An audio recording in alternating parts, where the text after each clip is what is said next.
Welcome back to the channel. आज हम लोग डिस्कस करने वाले हैं निफ्टी 50 के बारे में। आज हम लोग देखेंगे कि किस तरीके के ट्रेड सेटअप्स मार्केट में आने वाले कुछ दिनों में या फिर आने वाले कुछ हफ्तों में हम लोग ट्रेड कर सकते हैं। ओके, सो ये है निफ्टी का डेली चार्ट एंड अगर मैं देखूं तो मैं एक सिंपल यहाँ पे एक ऑब्जर्वेशन देख सकता हूँ कि निफ्टी में एक impulsive move I.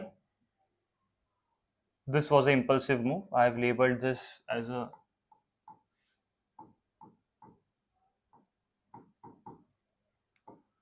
impulsive move. So ये जो मूव थी 23,700 से लेकर 24,800, इसको लगभग अगर हम लोग 200 पॉइंट, जैसे कि मैंने पहले भी बताया था कि 200 पॉइंट्स का जो मूव था वो CAS के वजह से था, उसको अवॉइड भी कर ले तभी भी हम लोग यहाँ पे देख सकते हैं कि 23,700 से लेकर लगभग 24,500, सो लगभग 300 800 900 पॉइंट्स ऑफ मूवमेंट हमें मिली है। एंड ये जो मूव मिली हमें, ये वाली मूव यहाँ से यहाँ तक, इससे कहते हैं हम करेक्टिव मूव। ओके, सो ये करेक्टिव मूव इंपल्सिव मूव को करेक्ट करती है एंड ऑब्वियसली ये एक सिंपल अजम्पशन रहता है कि करेक्टिव मूव कभी भी इंपल्सिव मूव का 100% से ज्यादा रिट्रेस नहीं कर सकती है। अगर ये करेक्टिव मूव 90-95% भी अगर रिट्रेस करती है, फिर भी हम इसे करेक्टिव मूव ही लेबल करेंगे। ओके, सो जैसे कि टिपिकल कैरेक्टरिस्टिक्स होते हैं करेक्टिव मूव के, वहां पे हमें देखने को मिले कि ये जो पूरी प्राइस एक्शन थी, ये एंटायर प्राइस एक्शन थी, वो पूरी स्लगिश प्राइस एक्शन थी।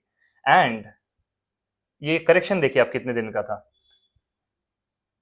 1 2 3 4 5 6 7, और इंपल्सिव मूव 1 2 3 4 5 6 7। सो आपको यहाँ पे 7 डेज ऑफ अप मूव मिला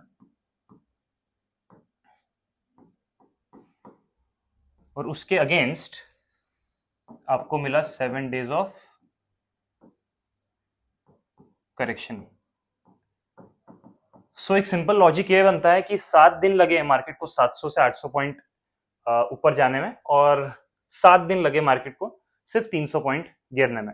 सो ये दिखाता है कि एक काइंड ऑफ स्ट्रेंथ है मार्केट में। एंड जब भी हम ये करेक्शन एंड करते हैं तब हमें एक नेक्स्ट मूव अपसाइड की तरफ देखने को मिल सकती है। ओके, ये था सेकेंड ऑब्जर्वेशन हमारा। थर्ड ऑब्जर्वेशन अगर हम लोग यहाँ पे देखें तो आज की जो कैंडल बनी है वो एक टिपिकल कैंडल है, जो कि एक, मैं इसे एक रिवर्सल कैंडल कहूंगा।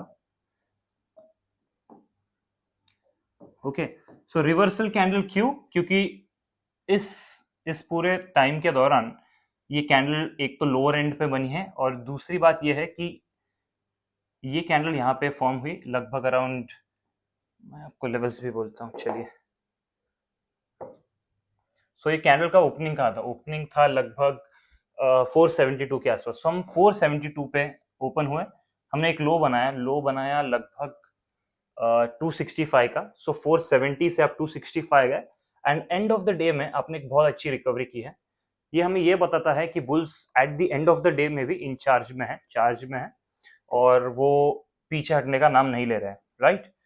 So this is the kind of actual setup जो मैं देख रहा हूँ। इसे अगर मैं अपने मेन व्यू से कोलैबोरेट करना चाहूँ तो मैं इसे सिंपली ले सकता हूँ कि इसे मैं वेव ए मार्क करूंगा।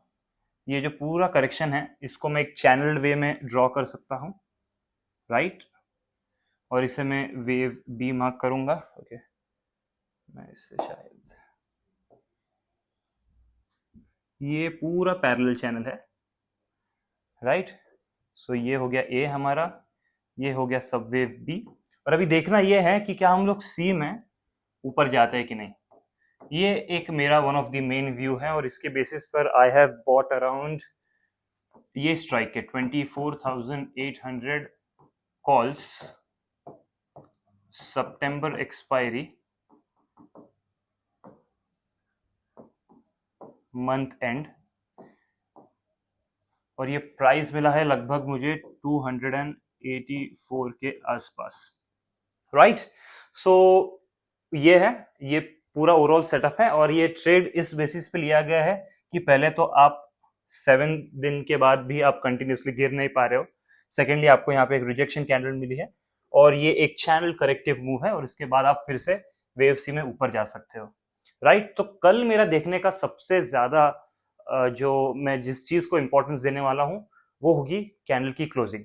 क्या हम इस कैंडल के ऊपर क्लोज करते हैं कि नहीं, प्रेफरेबली क्या हम 24,500 के ऊपर, या फिर इस कैंडल का है जो कि है around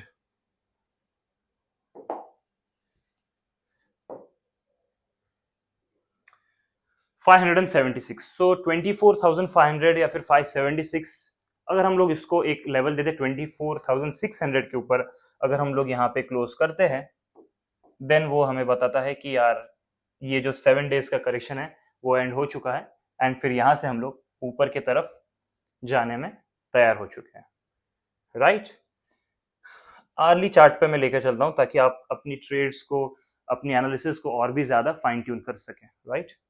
so if I go to early charts,